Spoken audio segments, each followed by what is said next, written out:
Get out, he said eventually, while still driving. Yeah, tuck and roll. Here we are. Come on, tuck and roll, Grandma, tuck and roll. Hello, friend, and welcome back to ReddX, your source for the freshest daily cringe content anywhere on the internet. Promise, swearsies, it's just a fact, and it's totally science.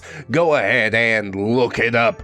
Today we are wrapping up that Neckbeard Mike saga. Remember, he's that guy who loves lobsters. If you don't know what I'm talking about, that playlist and/or link in the description. Let's not waste any time. We'll go ahead and get right on into this thing.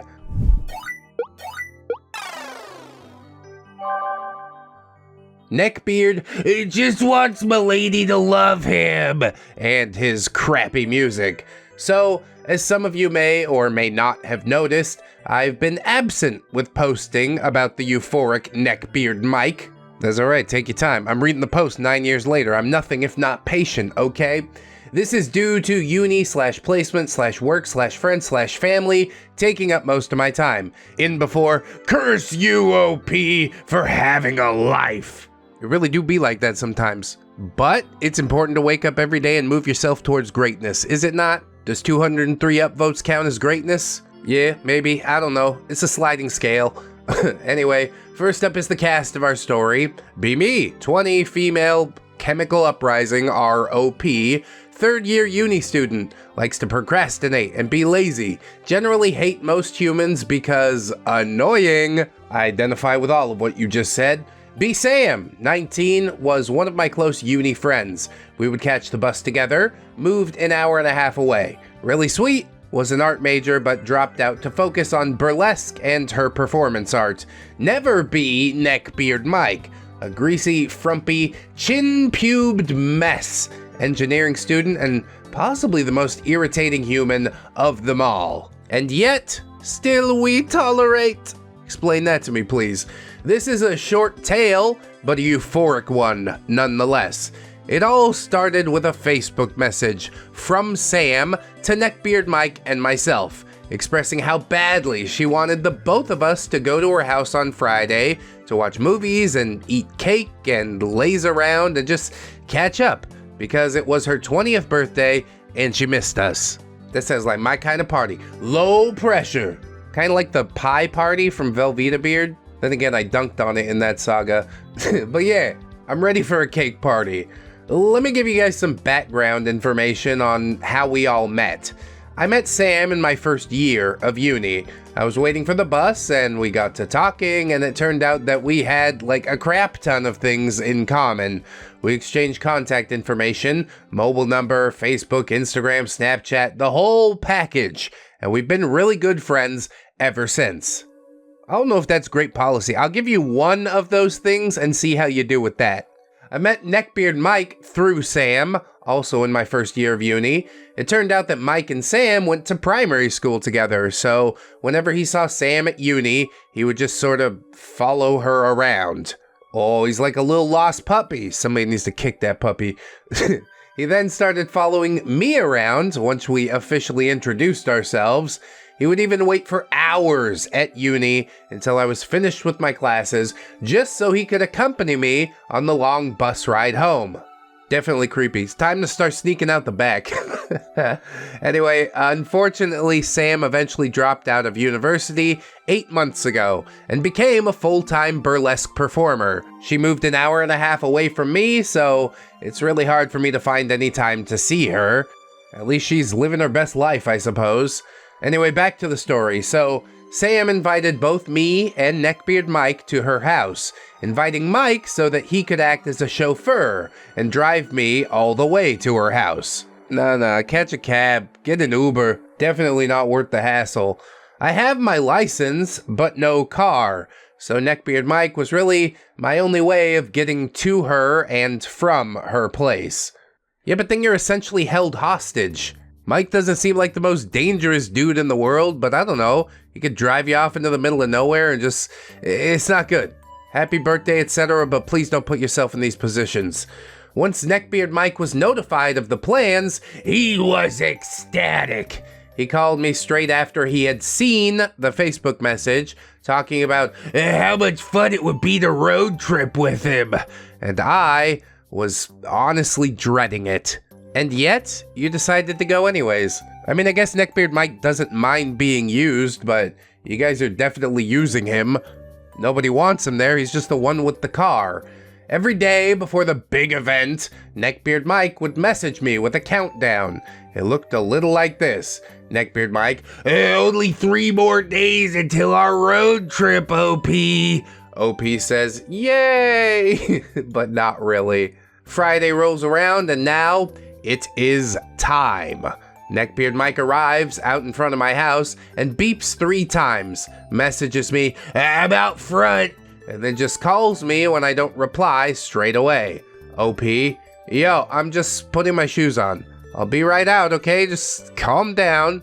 Oh, look at him, he's so excited, like the fat girl that got asked to the school dance.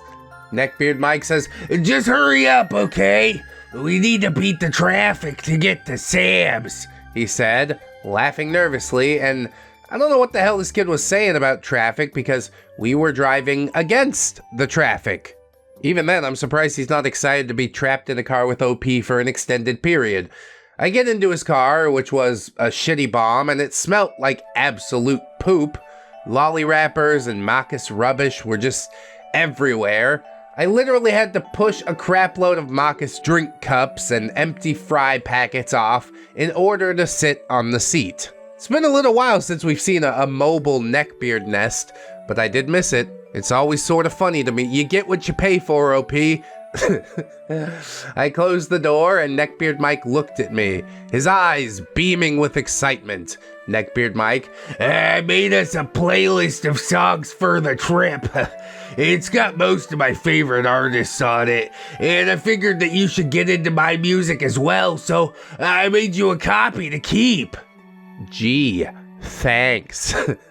He put the CD on, and I was instantly greeted with Shania Twain's Man, I feel like a woman. Man, I feel like this trip is gonna last forever. You're not into Shania, OP? I don't know if we could really be friends then. For the whole half hour, I was pretty much forced to listen to the likes of Shania Twain, Nickelback, Taylor Swift, whom I absolutely hate with a fiery passion, Pitbull, and a bunch of random local shitty DJ demos. I mean, you can tell he doesn't really have any specific music taste, he just listens to what's popular. I mean, I guess he is trying, but definitely don't accept the CD. 1, at least half the music is garbage, and 2, that is accepting gifts from a neckbeard, which, that's never gonna turn out well. So with an hour left of this trip, I switched the music off and asked Neckbeard Mike what he had been getting up to or if he had courted any maidens. You are the maiden, OP. This was just based on my general curiosity about his love life. He's previously made up having girlfriends and I wanted to see what he came up with this time. He was extremely hesitant to answer. He claimed he was interested in this one girl, but didn't know how she felt about him. Yeah, we dropping some heavy hints here. This is gonna get real awkward. I was surprised. I mean, after listening to his CD, I figured that he was either gay or this maiden was a lobster or an inanimate object, but he assured me that it was indeed a real living woman. Does liking Shania and Taylor Swift make me gay? I guess I better go start kissing some dudes. Determined to get him off my back and obsessed with someone else, I figured that I should give him some tips on how to court thy maiden that is cold, fedora-wearing heart lusted after. Cold heart, but hot loins, He said the girl he was interested in was 20, and she had short hair and was studying to be a teacher, and the list went on and on of characteristics and traits that resembled me. How have you not put this together already, OP? Time to let him down, nice and gentle. You might still get kicked out of the car, but that's fine. Just call a taxi. That's probably what we should have done in the first place. OP says, I don't mean to flatter myself, but are you talking about me? Neckbeard Mike, I was hoping you would catch on. OP, you know I'm seeing someone, right? Neckbeard Mike, I do, but he isn't right for you. I reckon I could be the best lover you've ever had. Lover shudders. Yeah, not a great thing to say. Unfortunately, OP is currently trapped in the combustion-powered tin can with this absolute maniac, so I don't really know what your recourse here is. Probably tolerance for now. By this point, I was getting uncomfortable, as we had another 25 minutes until we reached Sam's house. I remained silent and didn't speak to him because, to be honest, I didn't know what to say. Neckbeard Mike, why have you gone all quiet? OP, I guess I just don't have much to say right now. Neckbeard Mike, it's because you know I want to be your boyfriend, right? You know I'm in love with you, yes? Oh my god, you're not improving this situation. Can we just move past it? He definitely can't just move past it. This was when I started to feel a little bit bad. Although in my defense, he had put me in a difficult / extremely awkward situation. I don't think you need to feel bad at all about this. I think Mike needs to start picking up some goddamn context clues. OP says, look, Mike, I like you just as a friend. No more than that. Sorry, dude. I don't mean to sound like a bitch or whatever, so don't take it the wrong way. However, now, it was Neckbeard Mike's time to be a silent sack of crap.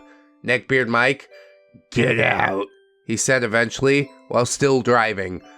Yeah, tuck and roll. Here we are. Come on, tuck and roll, Grandma, tuck and roll. How did I know he was gonna kick her out when he got spurned? It definitely sucks, but it's also like not the worst outcome, I guess. And OP clarifies, yes, he literally told me to get out of his car in the middle of nowhere.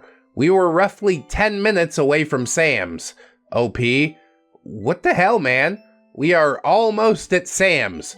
Pull yourself together.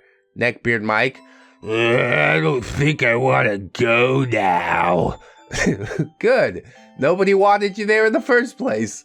Neckbeard Mike pulled over, placed his head in his hands, and was looking downright depressed. It took me a good 10 minutes to calm him down and finally get him to complete the drive to Sam's place. The whole 10-minute drive was spent blasting Adele's Never mind, I'll find someone like you. And some shitty Taylor Swift song that I didn't care for.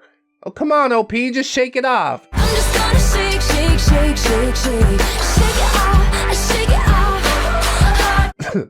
I thanked Neckbeard Mike for the drive, and he responded by telling me, he wasn't driving me home. Oh, and I want my mix CD back too, by the way. Yes, please, take it and go. Adele, Taylor Swift, Shania, it does give kind of like Femi vibes, I guess. But he's also got Pitbull and Nickelback on there to make it cool and masculine, whoa. He's just a very confused young man, okay? No, it's not okay. Next up, Sam's house, an awkward, uncomfortable, cringe-worthy event. Also, for poops and gigs, I might message Neckbeard Mike and ask him his thoughts about the following topics: atheism, women / how to court a maiden / how many girlfriends he's had in the past, fedoras or trench coats or fashion. Then I shall print screen his reply and post it here for all the Neckbeard Mike fans out there. Seems kind of antagonistic. I don't think we need to stir the pot anymore. I'll be honest and say the music is probably the least egregious part of this story. The part that really makes my skin crawl is when he's like, yeah, there's a girl I like, let me describe your own characteristics to you. It's just such a middle school thing to do. And he already knows the answer, but he just keeps harping on it. It's gonna drive me up a wall. Let's get into the continuation of this story right now. Neckbeard just wants Milady to love him and his shit music, part 2 of 2. I'm extremely sorry to all the euphoric Neckbeard Mike enthusiasts out there who've been waiting for my second and final story about Neckbeard Mike and I at Sam's house. Oh, I guess he changed his mind. He did want to go after all. Part 1 we just read, we'll get right into it then. Cast, we got our OP, Sam, and Mike, but there's also Anthony, who is Sam's roommate. 22, really sweet, kind of an easygoing dude. Hell yeah, bro. Let's smoke some trees and catch some gnarly curl, right?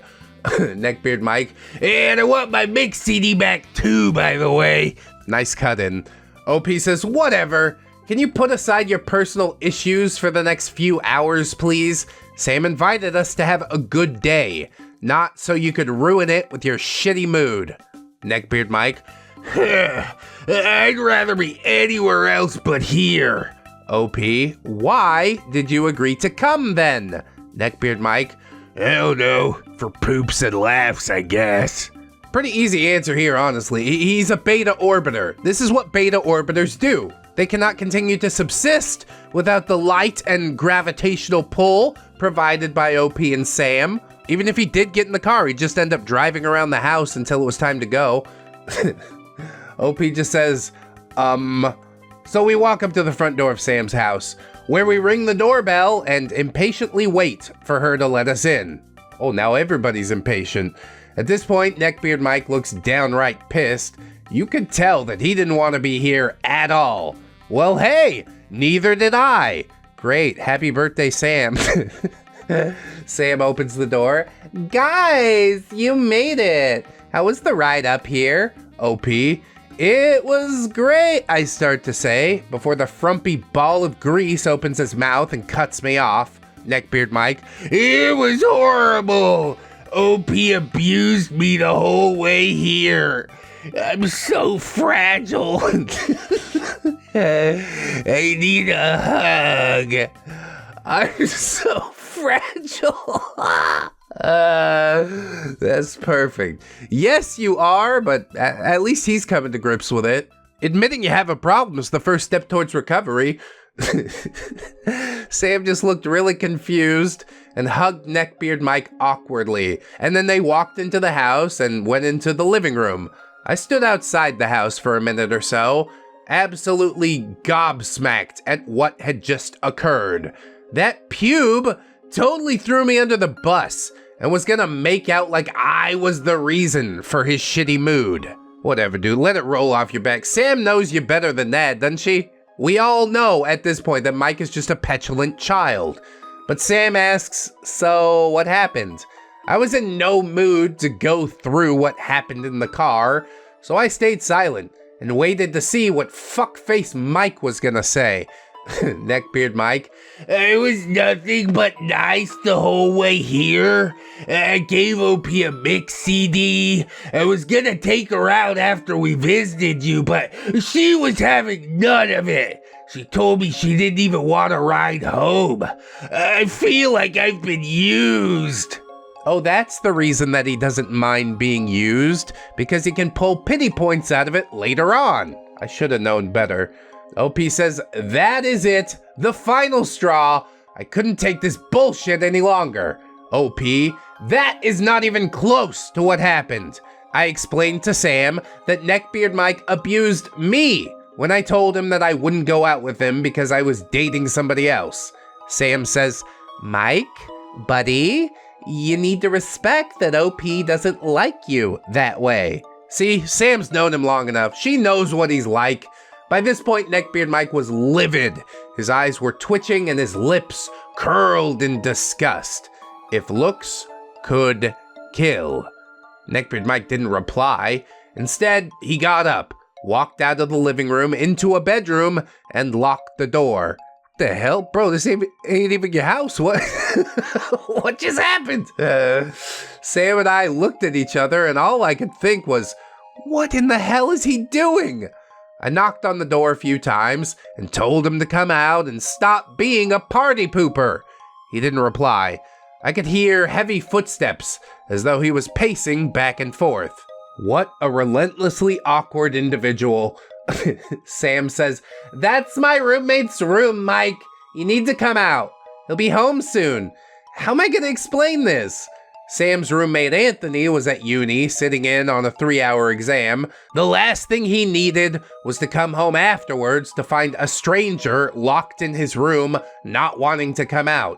By this point, Sam was getting worried. Sam, what if he's still in there when Anthony gets home? How am I supposed to explain that to him? OP, don't stress. We'll figure something out. For the next hour, we tried everything to get Neckbeard Mike out of that room.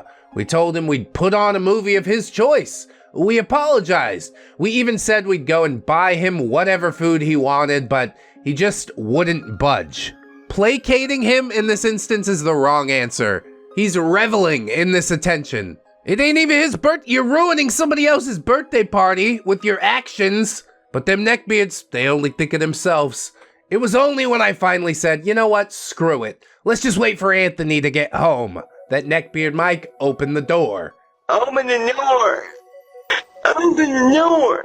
Neckbeard Mike, where are you guys going? He said, sipping on a can of Coke that he got from Anthony's mini fridge. What a scumbag. I was furious. He made us apologize and beg for him to come out, all because he loved the attention being on him. Yep, I wouldn't have played this game at all. That's not how you fix something like this. Sam raged and told Mike he was being an absolute idiot and that she was still gonna tell Anthony what happened. She also asked him to leave her house. Hell yeah, dude, birthday girl wants you out, you gotta go. You are not welcome here anymore if you're just gonna be a complete jerk. Honestly, I want you to leave, Neckbeard Mike. You can't uninvite me. I drove all the way here. Besides, how will OP get home? OP? You don't have to worry about me, Mike. Just go home. Neckbeard Mike then sat on Sam's couch and refused to leave. God, what an obstinate asshole. There really wasn't much that Sam and I could do. We had already asked him to leave, and using physical force wouldn't work because Neckbeard Mike was so much larger than both of us. Neckbeard Mike, let's just watch one movie, and then we'll call it a day. Don't be such spoil sports. What the? Who's spoiling this? It's you! Somebody hit him with something, please. Finally, Anthony arrived. Good. Anthony, hit him with something. Anthony said, Sam, are you here? He walked into the living room to see Sam and I standing in front of the TV, and Neckbeard Mike slumped all over the couch. Anthony looked a little confused as to what was going on.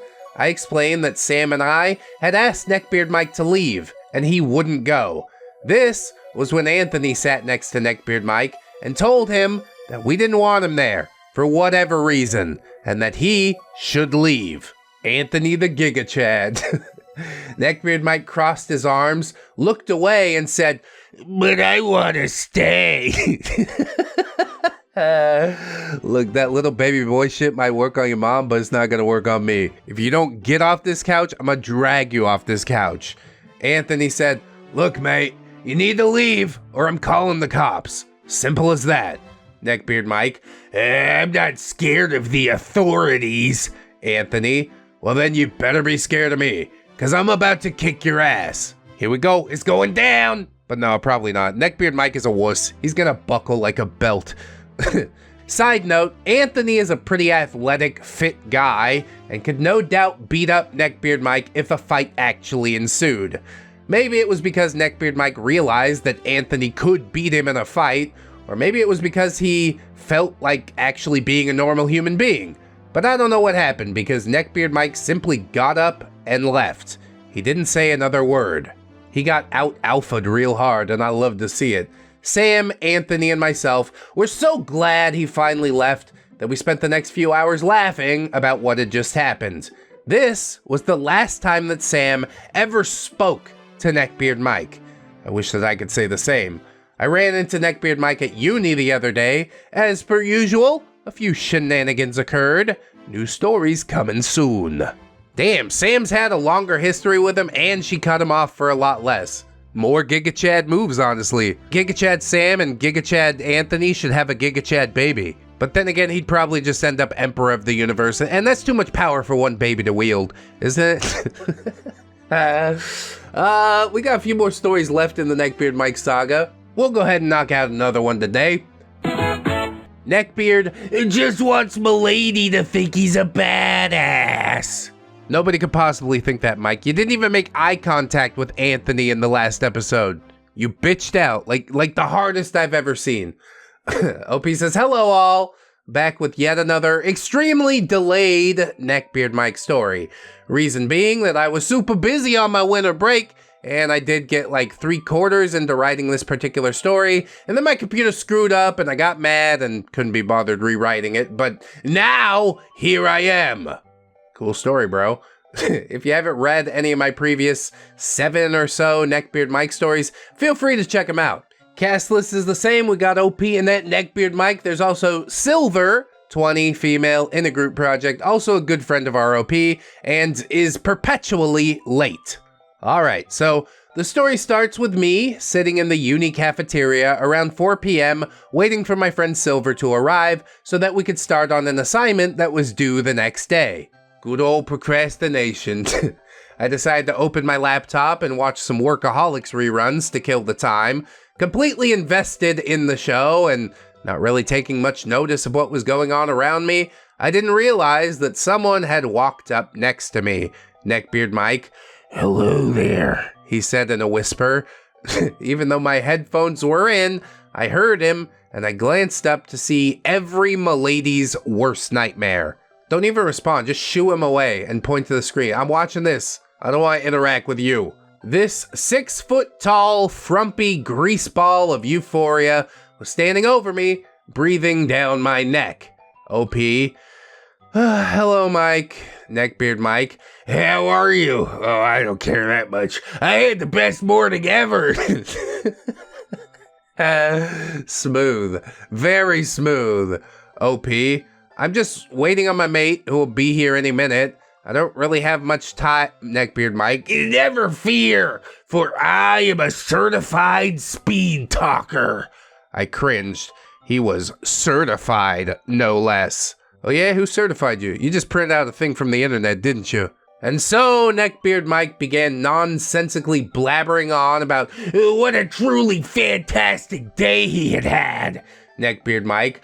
So it started off like this. My mate and I wanted to see how many universities in Victoria we could visit in one day. Thinking that was a joke, I laughed. I should have known that it wasn't a joke because this was Neckbeard Mike after all. Neckbeard Mike. I'm serious, plebeian. You gonna sit there and let him call you a pleb? Stare him in the eyes and tell him I don't give a shit about your day. It sounds lame, like you. Leave me alone. But OP just says, yeah, okay, dude, relax. Get on with the story because my friend will be here any minute, but I definitely need to hear about this. Was that sarcasm? Why do you definitely need to hear about it? You definitely don't. I wasn't lying. It does sound lame as hell. Neckbeard Mike. Okay, well, shut up then. You for real, bitch? So I woke up at 6 a.m., I left my house 15 minutes later, and then made my way to the station to head to the first uni, when you wouldn't believe what happened. He stopped talking, staring at me, waiting for a reply. OP, yeah, mate, continue. What happened? Neckbeard Mike. Oh, well, I hopped on the V-Line, a train that goes through regional Victoria. This train requires a special ticket. Not the everyday ticket that you can use for normal trains and buses. And I took a seat like a boss. Like a boss! And then the bloody ticket inspector has the nerve to walk up on me saying, "Ticket, mate." I showed him my Mickey, which is an everyday ticket, and the guy shook his head and looked at me like I was a criminal. It turns out you need a different ticket for the V-Line. Who'd have thought?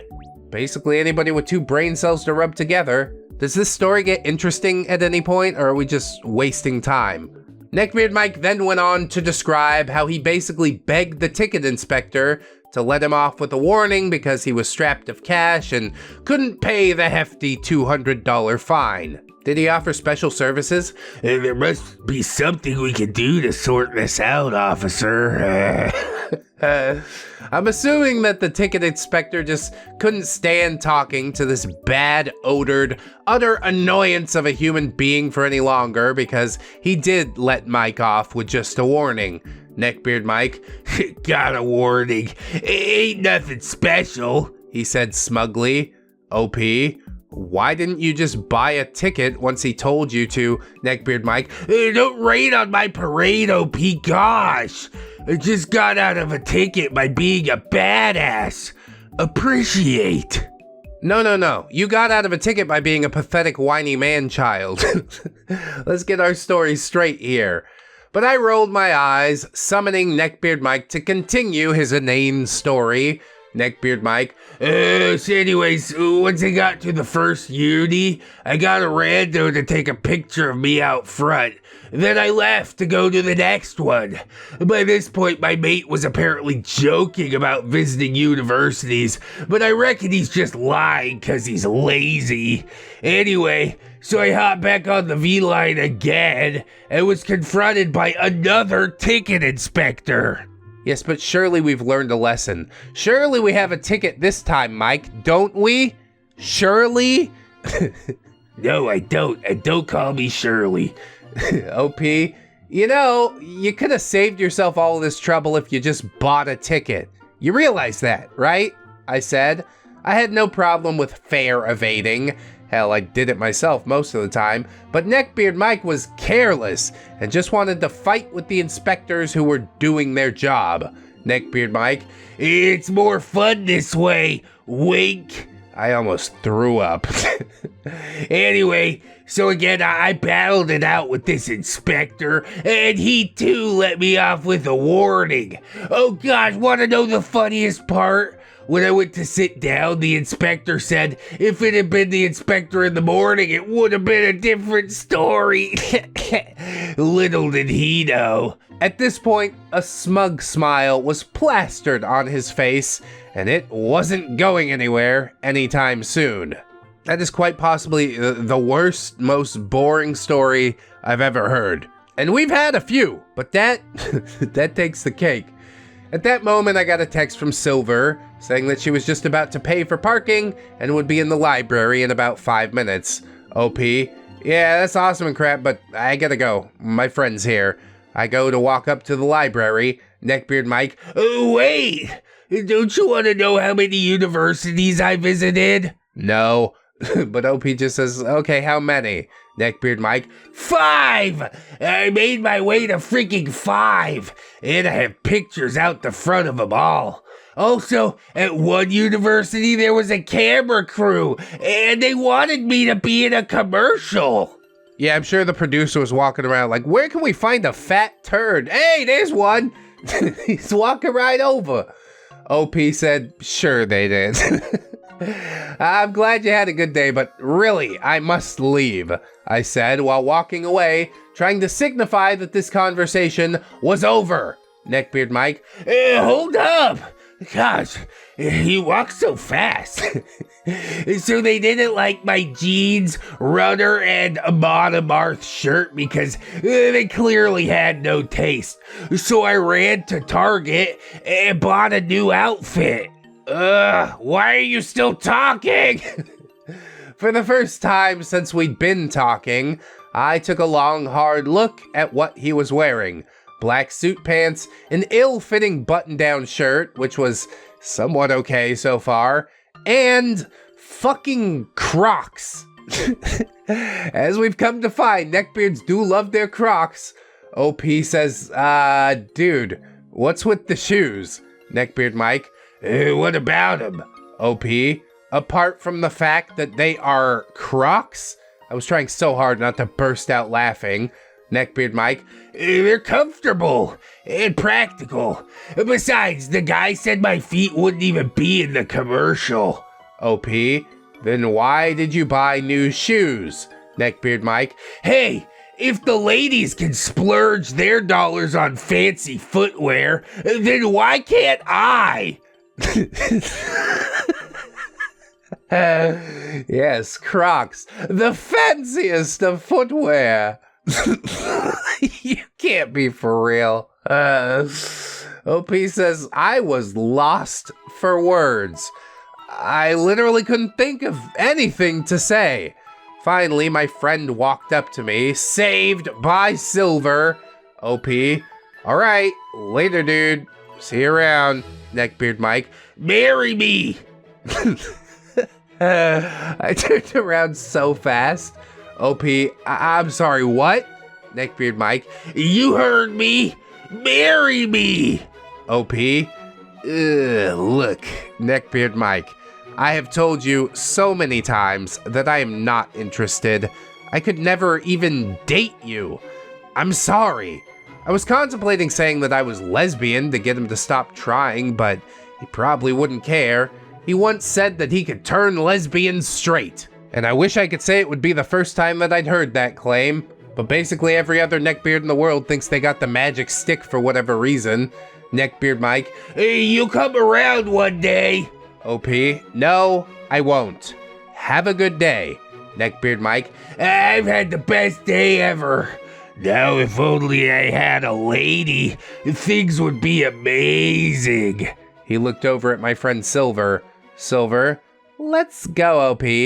Like, now. I walked away with Silver, and Neckbeard Mike was watching us the entire time. Not moving, just standing in the middle of the cafeteria, watching us. That concludes this Neckbeard Mike story. Sorry for the huge delay between stories. I'll definitely try and update you guys on Neckbeard Mike more often. My next story will be when Neckbeard Mike found out I had a second job, then found me working at said second job. Also, a little feature of my sister's run-ins with her first neckbeard will be in the next story. Cheers all, and have a euphoric day. Bro, that story really was awful. Neckbeard Mike probably thought that this would change the way that OP looks at him. Oh, he's fun and spontaneous and adventurous and also a total badass. But in actuality, he's just an imposition, like always. There are 2 stories of Neckbeard Mike left to go, at least that I could find, but we'll have to get to those another day. My meds are wearing off, the sickness starting to creep back in, but I hope you enjoyed this episode, friends.